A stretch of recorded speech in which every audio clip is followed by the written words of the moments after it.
말씀과 성령으로 충만한 하루 되시기를 간절히 소망합니다. 혹시 열리지라는 말을 들어보셨습니까?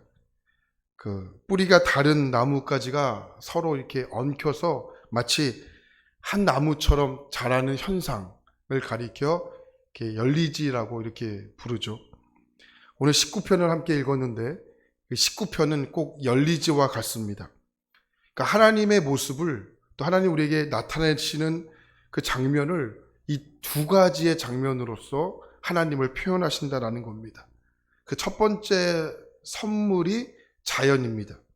그 내용이 6절까지 이어지게 됩니다. 두 번째 선물은 말씀입니다. 7절부터 14절까지 그 여호와의 말씀에 대한 내용이 기록되어 있죠.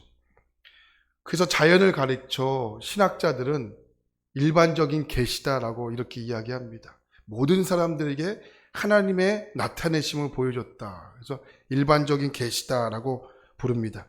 반면에 말씀은 하나님 되심을 우리에게 알리시기 위해서 특별하게 허락하신 그 방법이라고 해서 특별 계시다라고 이렇게 부릅니다.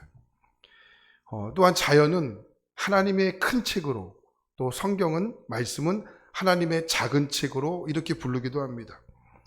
우리 시대의 탁월한 문학자이자 또 문필가인 옥스퍼드의 C.S. 루이스가 시편의 19편을 가리켜 이렇게 정리합니다. 19편은 우리가 접할 수 있는 시 중에 가장 위대한 시이며 가장 아름다운 서정시에 속할 것이다. 그러니까 시편 19편은 사도 바울에게도 많은 영향을 미쳤습니다. 로마서 1장 20절을 보면 이렇게 말하죠. 창세로부터 그의 보이지 아니하는 것들 곧 그의 영원하신 능력과 신성이 그가 만드신 만물에 분명히 보여 알려졌나니 그러므로 그들이 핑계하지 못할지니라. 그러니까 하나님이 만드신 이 세계가 하나님을 노래하고 있다는 겁니다. 무슨 노래입니까? 하나님이 누구인지를 알지 못하는 사람들에게 하나님이 누구인지를 알려주는 겁니다. 그래서 사도 바울이 1장 20절에 뭐라고 얘기하냐면 하나님이 없다고 이야기할 수 없다. 왜?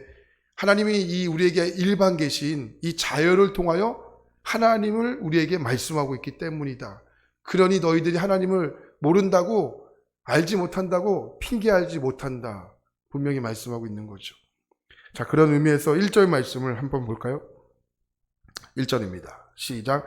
하늘이 하나님의 영광을 선포하고 궁창이 그의 손으로 하신 일을 나타내는도다. 1절 말씀을 보면서 찬송가 하나가 생각이 나요. 478장인데 참 아름다워라 주님의 세계는 저 솔로몬의 옷보다 더욱 고운 백합화 주 찬송하듯 내 맑은 새소리 내 아버지 지으신 그 솜씨 깊도다. 이 찬양이 생각이 나요. 그러니까 자연은 하나님의 메시지를 전달하는 것이죠. 물론 그 메시지가 우리의 귀로는 들을 수가 없는 메시지이지만 그래서 오늘 말씀 3절부터는 그 다윗이 이야기하는 거예요. 그 하나님의 계시는 메시지가 있는데 언어가 없다. 또 말씀도 없고 들리는 소리가 없으나 그의 소리가 어떻게 해요? 온 땅에 통한다. 그의 소리가 말씀이 세상 끝까지 이른다. 분명히 말씀하고 있지 않습니까? 자연에 하나님의 메시지가 있는데요.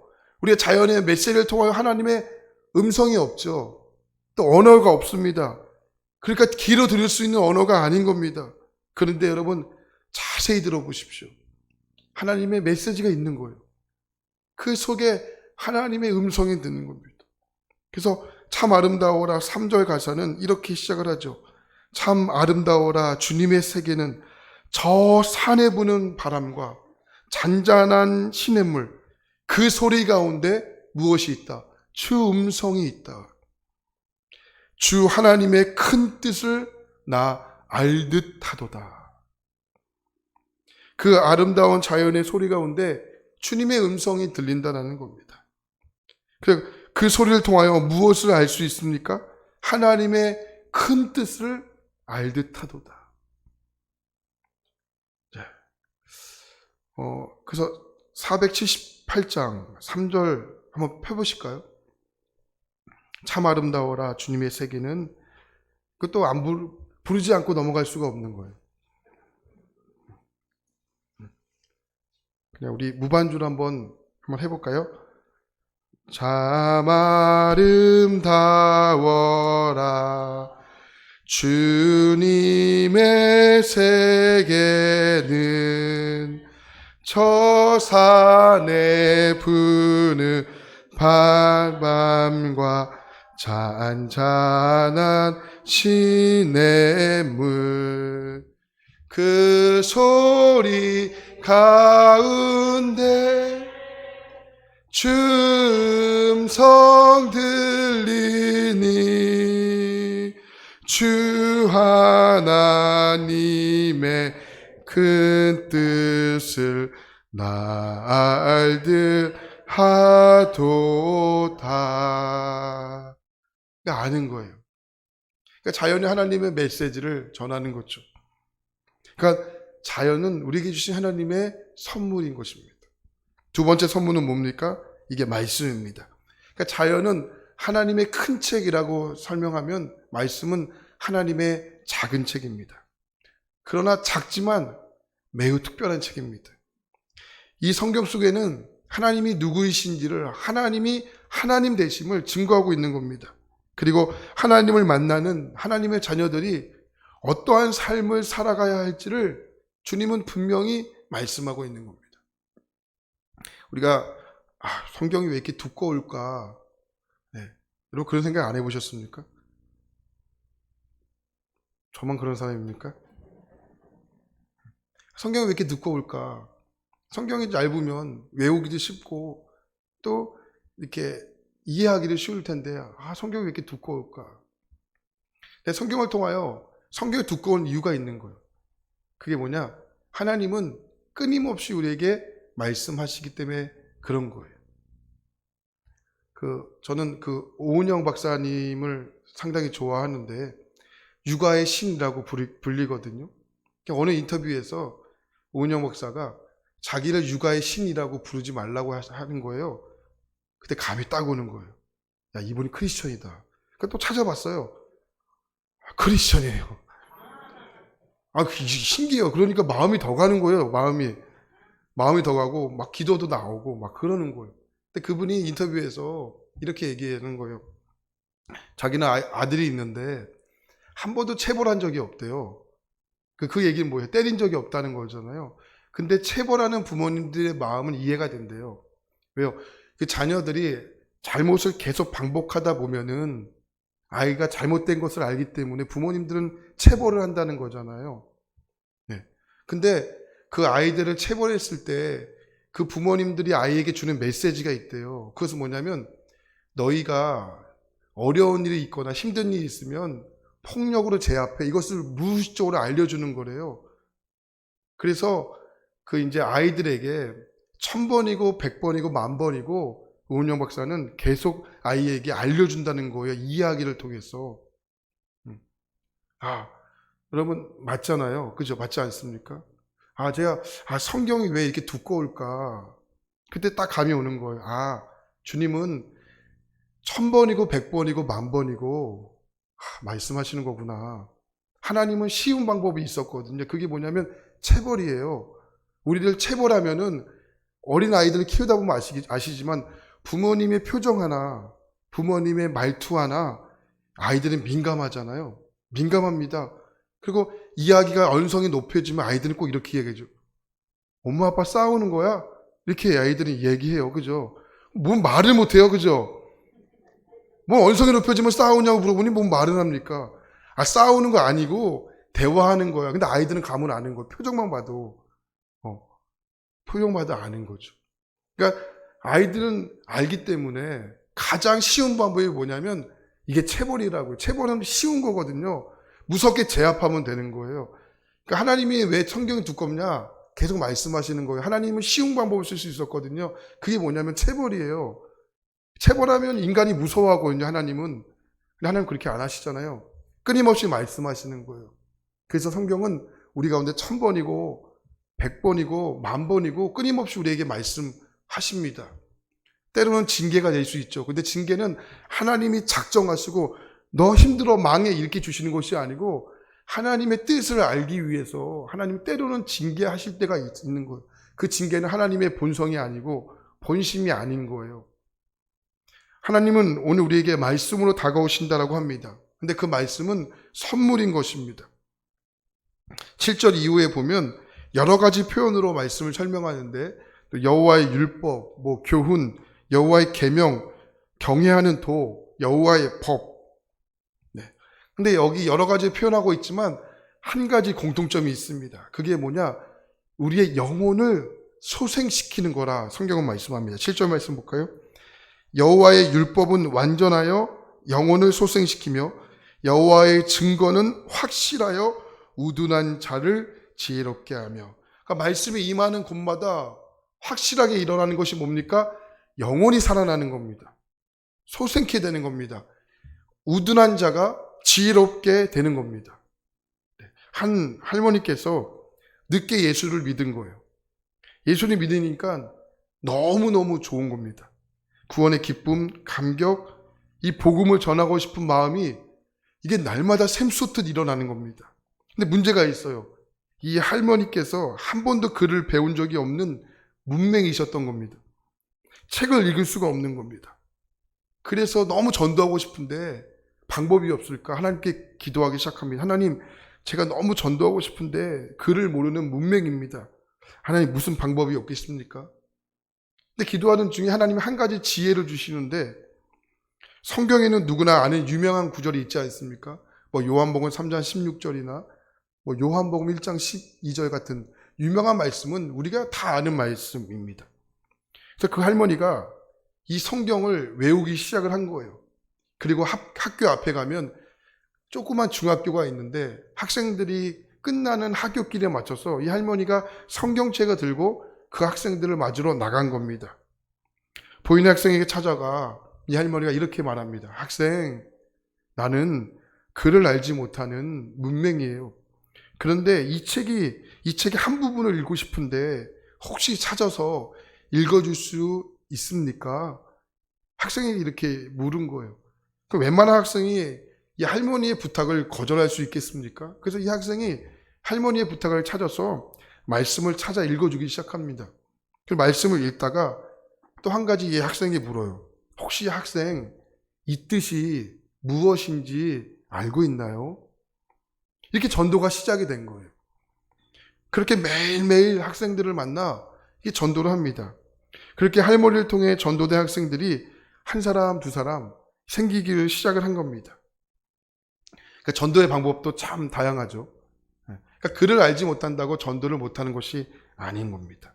이 문맹인 할머니가 이렇게 영혼을 살리는 길로 인도했다면 그럼 글을 아는 여러분들은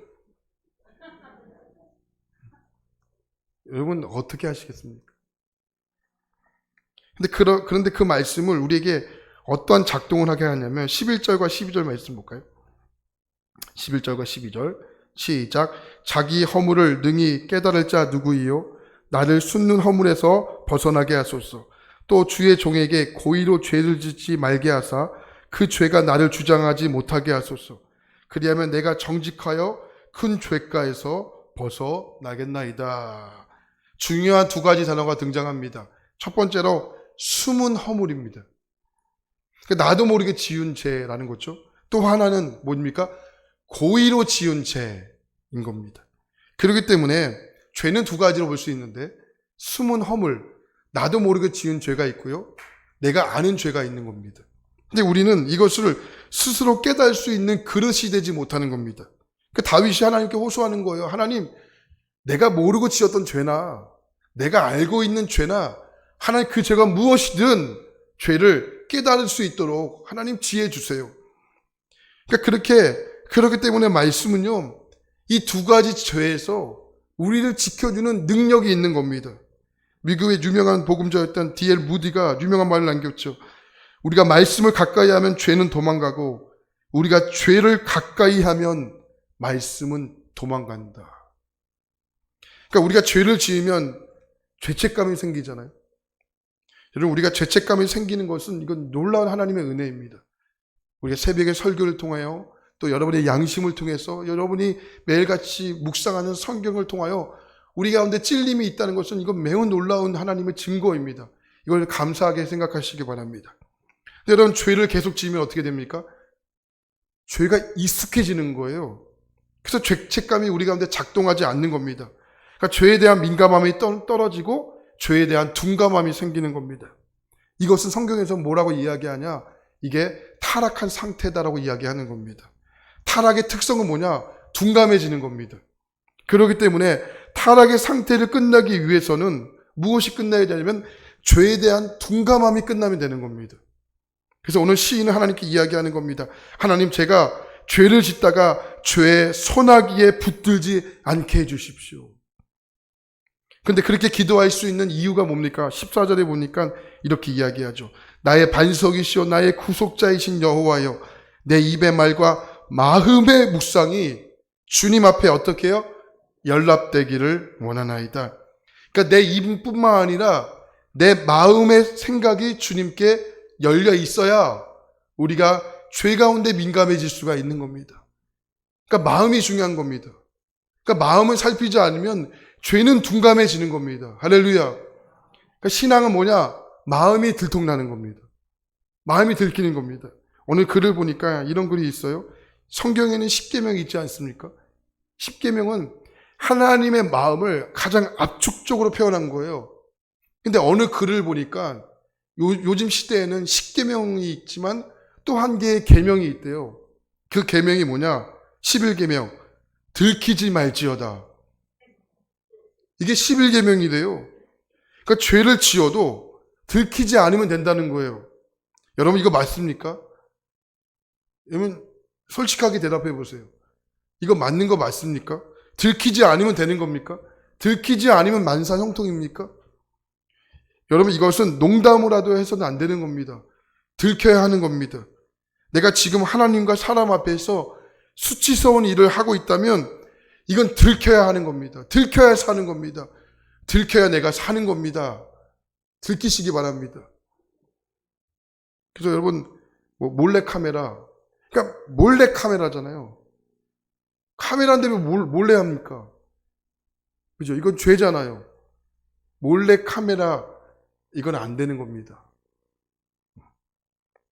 오랫동안 방치되었던 누군가에게 들키지 않았던 죄, 하나님 앞에 거리끼는 그 죄를 가면으로 가린 채 그대로 둔다면 절대 은혜가 없는 겁니다.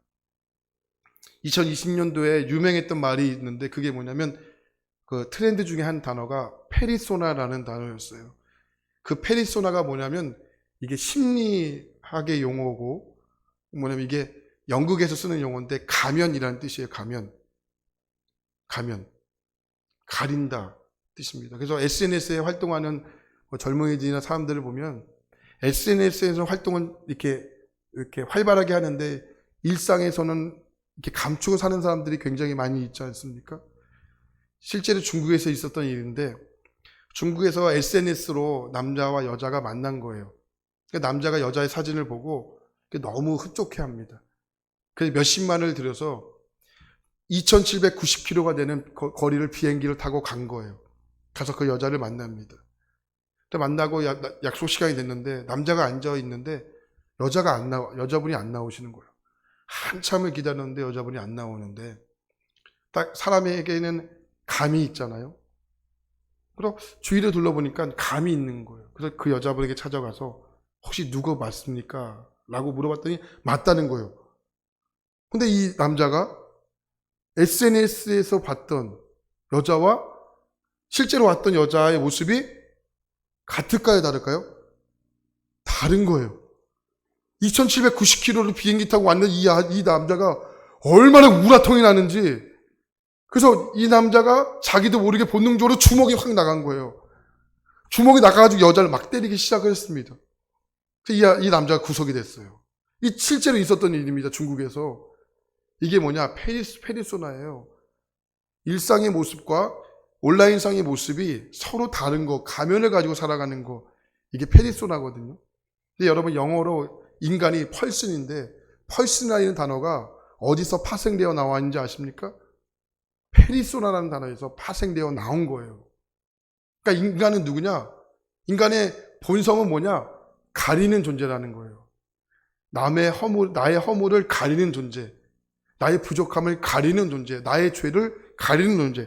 그러니까 11계명이 새로 나온 것이 이게 그냥 유행적으로 나온 것이 아니고 이게 인간이라는 거예요. 뭐라고요? 한번 따라해 볼까요? 들키지 말지어다. 들키지 말지어다. 근데 이건 우리는 바꿔야 됩니다. 어떻게 해요? 들킬지어다. 들킬지어다. 들켜야 사는 거예요. 말씀의 역할이 뭐냐? 고의적으로 지었던 죄나 아니면 알고 지었던 죄가 주 앞에서 들통나게 되는 것. 이게 말씀의 역할이라는 거예요. 그래서 오늘 다윗이 하나님 앞에 이야기하는 겁니다. 하나님, 제가요, 혹시 모르고 지었던 죄나 알고 지었던 죄가 있으면 죄의 소나기에서 하나님 제발 벗어나게 해 주십시오. 그러니까 하나님 말씀밖에 그 어떤 것도 우리의 죄를 고칠 수가 없는 겁니다. 그래서 마틴 루터가 이렇게 말했습니다. 성경은 살아있으며 나에게 말을 건다. 그것은 발이 있어 나를 쫓아온다. 그것은 손이 있어 나를 꽉 쥐고 있다. 그런데 오늘 아침에도 여러분 기도하실 때 이렇게 기도하시면 좋을 것 같아요. 우리가 어디를 가든지 말씀에서 벗어나지 않게 해주십시오. 하나님 오늘 우리에게 두 가지로 우리에게 보여주십니다. 근데 이것이 공포가 아니라 이것은 축복입니다. 한 가지는 자연을 통해서 하나님 우리에게 말씀하시고요. 또 하나는 성경을 통하여 하나님 우리에게 다가오시는 겁니다. 여러 가지 방법을 통해서 여러분에게 다가오시는 그 하나님, 여러분 그 하나님과 이 아침 또 이 하루도 동행하시고 말씀을 통해서 나에게 다가오신 그 하나님께 우리가 감사하는 이 아침이 되기를 간절히 축원합니다. 기도하겠습니다. 하나님은 여러 가지 방법을 통해서 우리에게 말씀하십니다. 그것이 자연의 또 신비일 수 있고요. 또 성경일 수도 있고요. 또 주변의 사람들 통하여 환경을 통하여 하나님 여러 가지 방법들로 우리에게 말씀합니다. 그러나 우리가 영적으로 민감하지 않으면 하나님 우리에게 말을 걸어오실 때 그냥 둔감해질 수가 있습니다. 죄는요, 우리를 영적으로 둔감하게 만드는 역할을 합니다. 그렇지만 하나님의 말씀은 우리를 깨어있게 하고 우리를 민감한 영적인 사람으로 만들어줄 수 있는 힘이 있습니다.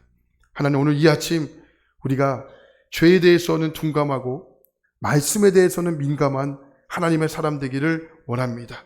우리를 날마다 깨어있게 하시고 날마다 우리를 소생시키는 그 하나님의 은혜로 살아갈 수 있도록 하나님 도와주시옵소서. 이 아침도 말씀 가운데 깨닫고 죄를 통회하고 자복하며 마음을 찢는 시간 되기를 원하고 하나님 우리의 마음을 보신다고 하셨사오니 우리의 마음이 주님 앞에 날마다 들통되고 드러나는 삶이 되기를 간절히 원하고 기도합니다. 이 아침도 하나님 우리의 죄를 고백함으로 하나님께 영광 돌리는 하루를 시작할 수 있도록 함께하여 주시옵소서. 예수님의 이름으로 기도합니다. 아멘.